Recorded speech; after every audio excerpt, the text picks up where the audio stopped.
Hello, colleagues. We have made it to Friday. We have officially hit a milestone as we are continuing to work through this remote emergency work, teaching, and learning. And I have to tell you, it's a significant accomplishment. Not only is the college teaching and working and learning remotely, we're also contributing to important issues in our community and working thoughtfully with our partners to enhance the quality of life for those with whom we work, live, and play. The college transferred 64 laptops to the county from classrooms in an effort to help be supportive of their needs of use, to personnel in the county who are working at home as well, and also being very thoughtful about how they are curtailing their movements in the county as well. We've also transferred more than 3,000 pieces of personal protective equipment, or PPEs, if you heard a lot in the media, to the Montgomery County Office of Emergency Management and Homeland Security. Again, playing our role in enriching the life of the community. Another thing that each one of us is doing is staying put. One of the things we've heard continuously about this virus is the need for us to curtail our movements, to stay close to home, and to be very intentional about washing our hands and being careful about the interactions we have. I hope that each of you are doing that, as we have as a college made that decision to do that together. There are lots of ways that we can do this at home. So again, please be very thoughtful and talk with your families about ways in which you can continue to support these stay-at-home efforts that our governor has asked us to partake in. Now, as you might imagine, I get a lot of messages from the members of the college community. You all know already that email is something that continues to be bountiful in my life. And as I've invited you to share stories with me, I've received several, and I thought I'd like to share some of them with you, as I did just last week. So a few of them that really lifted my spirit, because I think we're in a moment right now where we're starting to settle a little bit. And sometimes we have to be reminded of why we're doing this work and for whom we're doing it. So I had from one employee in Elite a record 470,000 students logged in to Blackboard in March. Obviously, these are unduplicated or duplicated student enrollments. One professor reported that after the webinar meeting, students didn't want to get offline.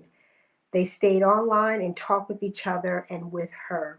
They wanted to stay connected. For one faculty member, I just wanted to share positive feedback from the third semester nursing courses. We currently have a student with a hearing impairment in our courses, and she has an accommodation for captionists in class. This has been a great asset as we've had to switch to this remote learning model. I would strongly recommend it for students with any accommodations related to hearing impairment.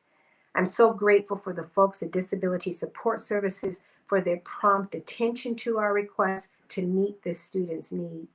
They have gone above and beyond to work with us to ensure all of our content is accessible. From a student, thank you so much for awarding me this scholarship. It has definitely been difficult transitioning from attending classes on campus to Zoom conferences. However, during these uncertain times, receiving this award and knowing that the college is dedicated to helping me continue to earn my degree fills my heart with so much joy and encourages me not to quit. From a faculty advocate, I'm writing to advocate for Jane Q to receive tuition assistance from the Montgomery College Foundation. Jane financially supports herself and a young child as an assistant in a dental office. To keep her family and patients safe, she has had to reduce her work hours and may lose her job as a result. As a DACA student, Jane is not eligible to file for FAFSA. She has great concerns that she will not be able to pay tuition to continue her education at MC next semester.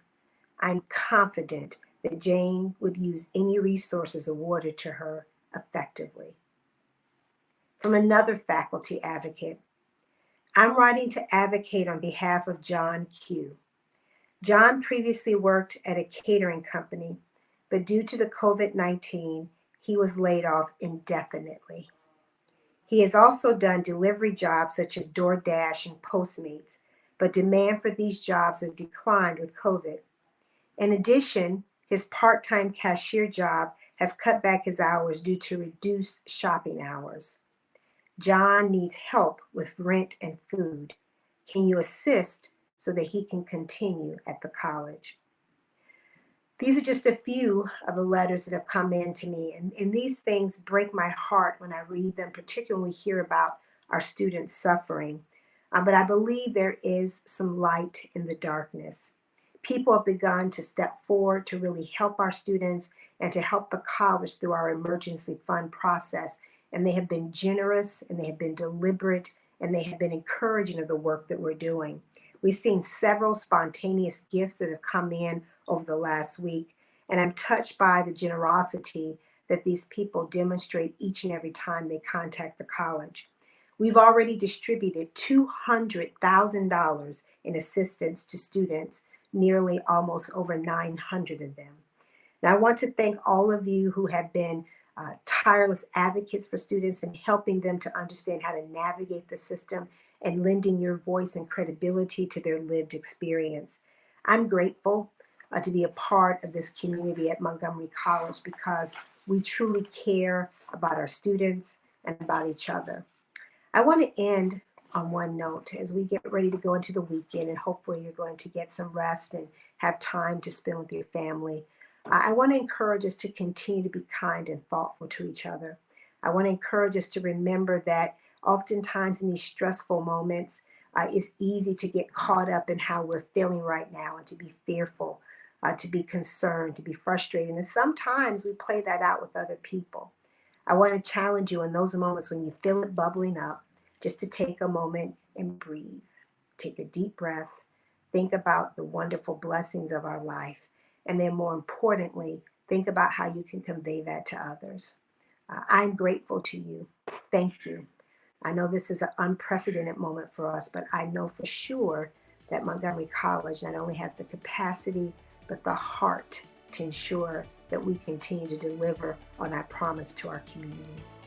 Thank you all so much, and have a wonderful, wonderful day and a glorious weekend. Be well.